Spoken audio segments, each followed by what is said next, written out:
What's going on, guys? Jimmy on the move here with you, formerly Knives and Gear, here with some Thailand advice for you. That's right, stepping out of the comfort zone, moving away from the knife reviews with some travel content. But I do have a bunch of videos in the pipeline, including more Thailand and Philippines travel content. And of course, we'll continue with the knife reviews as well. So please join me by subscribing, like, comment, share, hit the bell notification as well. Interact with me in some way so that I can really get this channel fired up.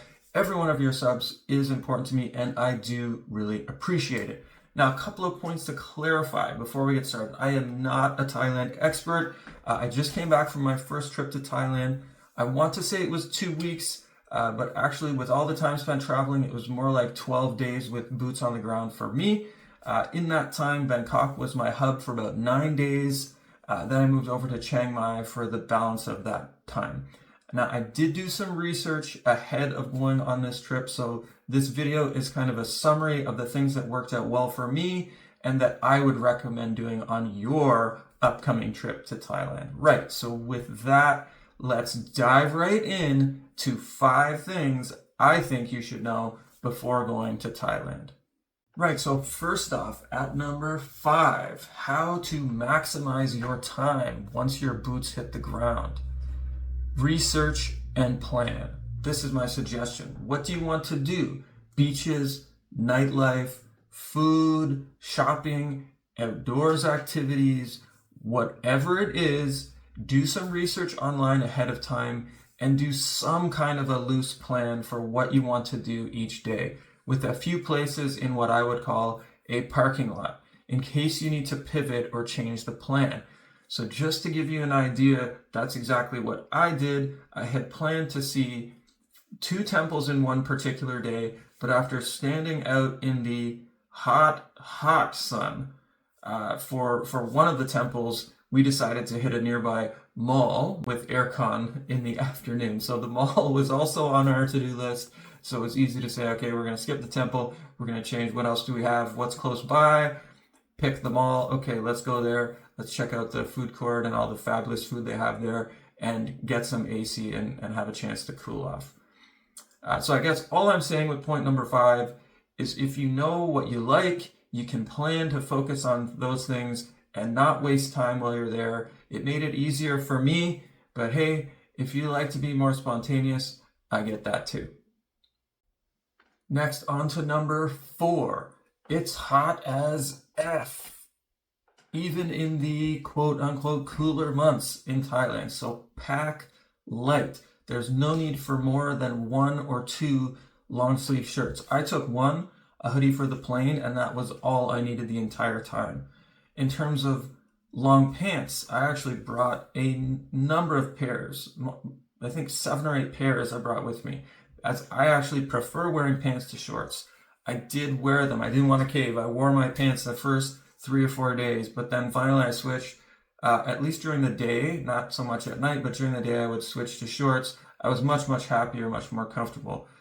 So if I go back again, when I go back again, I would still bring a couple of pairs of pants for going out at night and that sort of thing, but no more than that. Another thing I would recommend bringing is a bandana or a neck gaiter, a face towel, something similar for both wiping sweat off your brow, but also to cover your neck if you're out wandering in that piping hot sun for very long. Now, I think it kind of goes without saying that you should bring a hat if you don't want the sun in your face. Another note is that if you are booking an Airbnb, get one with a washing machine. You can buy a small amount of detergent for cheap in most places. And most places that have a washing machine have a rack, and it's so hot that your washed clothes will be dry in about 12 hours or so. So no need to bring enough clothes for the whole trip if you're willing to do that laundry.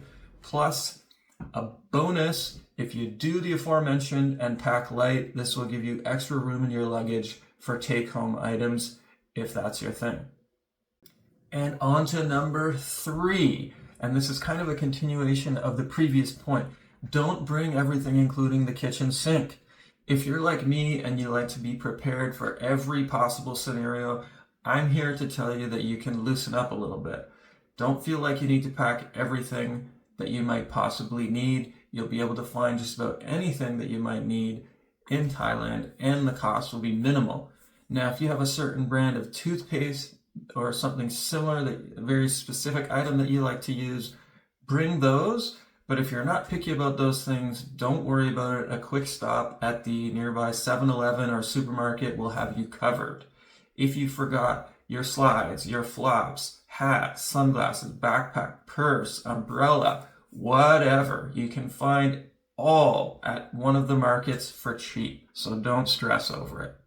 Now moving on to number 2, bring your own currency with you to exchange. Whatever money you have, just bring it. Don't bother exchanging it at home, as the rate likely won't be very good and you may pay a fee to exchange. Super Rich Thailand Bank offers a great exchange rate with no fee. Don't make the mistake I did and change it at the airport. The rate is not good. This mistake cost me around 50 or 60 bucks. So if you need something right away when you land at the airport, change a small amount, then make your way over to Super Rich Thailand Bank. And on to my number 1 suggestion. This one helped me out so much. Download the Bolt app. Do it now, right now. Well, right after this video. Go and download the app. It's so cheap to get around. I couldn't even believe the cost of the rides. The other benefits of leveraging this app, you know that you're going exactly where you want to go, and this is helpful when you're not going to a well-known location and your driver doesn't speak perfect or maybe even English at all.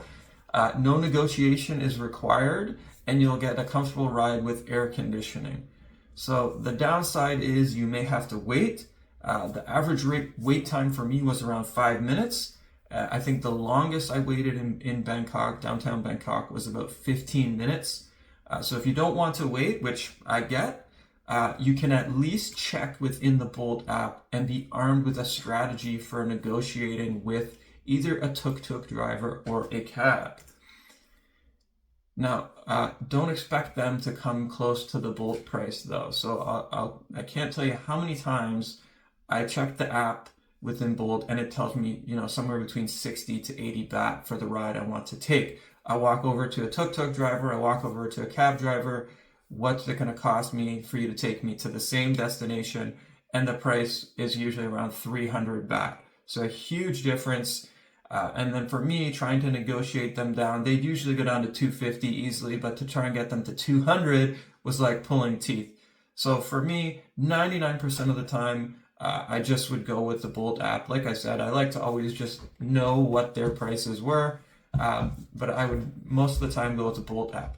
Now, the one issue I had with the Bolt app, just so you're aware, I did find at times if it was a peak, like rush hour, that type of thing, it might be hard to find a car to come pick you up, especially if you're going on a short ride.